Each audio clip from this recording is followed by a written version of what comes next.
Here's your business brief. First to Washington. President Joe Biden is set to extend the Paycheck Protection Program. He's expected to sign the PPP Extension Act into law tomorrow. This will be alongside the administrator of the Small Business Administration. Now, this will extend the application due date till May 31st.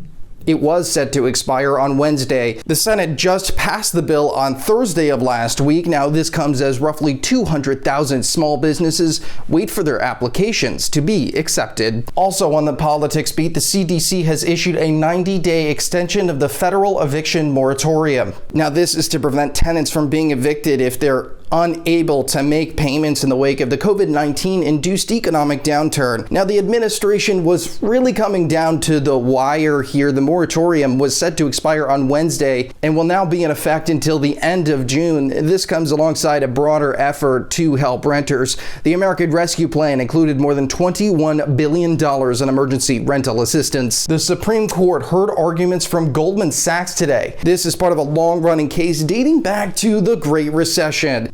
The case alleges that the investment bank advertised an investment tool called Abacus to its clients without disclosing that hedge fund manager John Paulson was involved. He played a role selecting a portfolio of subprime mortgages. Paulson's hedge fund placed enormous bets on the tool's failure. Paulson made $1 billion when the housing market collapsed, on the backs of Goldman customers. The shareholders bringing the lawsuit include a teacher's retirement system and a pension fund for plumbers. Voting has concluded in a union election for Amazon workers at a warehouse in Alabama. This comes following a 7-week vote-by-mail campaign to unionize. Nearly 6,000 workers were eligible to vote in the election. If passed, they would be the first members of Amazon's U.S. workforce to unionize. Now, this is a big move because Amazon has become notorious for union busting alongside allegedly poor working conditions. This comes amid widely reported stories over the last couple of weeks of Amazon workers being forced to pee in bottles, an assertion that Amazon denies. China produced more than half of the world's coal firepower last year. This according to a report from Ember.